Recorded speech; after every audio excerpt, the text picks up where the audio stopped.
Hey folks, my name is Michael Abrams. I am a lawyer with Kelly Santini. I work with Barb and Carol quite a bit on a lot of real estate transactions and thought I would give you a little bit of some information on what I'm seeing. So, one thing that we've noticed, especially since the pandemic started, is there is now that opportunity that some people are choosing to use lawyers who may be a little further afield, down in Toronto or other things like that. There is a real advantage to using a local lawyer with the property that you are transacting, whether it's buying or selling. We have a knowledge about the area, things that are affecting the different parts of town here, things which other places don't use. In addition to which, in Ottawa, we actually use a very specified set of documents to transact real estate transactions here that they don't use in the rest of the province. So things are a little different. In addition to which, we have relationships with a lot of the other lawyers here in town, which comes in handy when things maybe need a little bit of finesse or something has to be done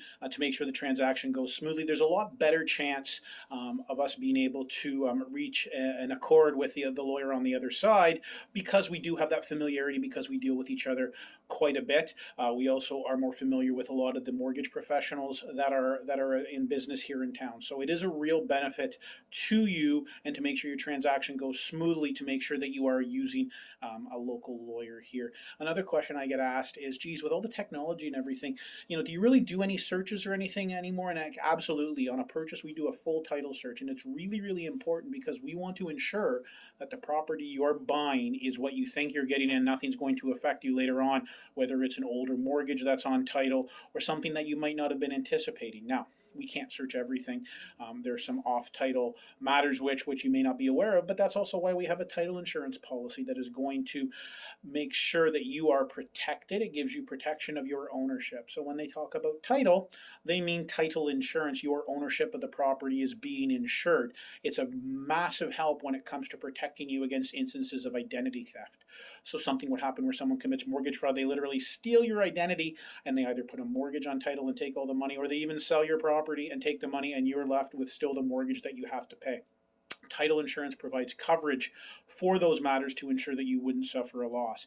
It also helps out for smaller things. You buy a property and let's say you get a notice from the city that the sellers haven't paid their taxes or they have an outstanding water bill. And sometimes you don't get these until 7-8 months after closing. Well, in the circumstance, we'll obviously write to the seller's lawyer and say, hey, this wasn't paid. What the heck's going on? Get it paid. But in the instance in which they can't reach their client or there's just no communication there, we can actually make a claim to the title insurance company to make sure that you are reimbursed for any amounts that are outstanding. So title insurance we do on every single purchase. It's part of the process. We deal with the title insurers so we can talk to them to make sure that anything that might have a little bit of a peculiar issue that we identify in the title search is covered, and you do have coverage for. So it's something that is a phenomenal piece of the purchase transaction that we do. That's it for me today. Thank you very much for your attention today, and all the best into 2022.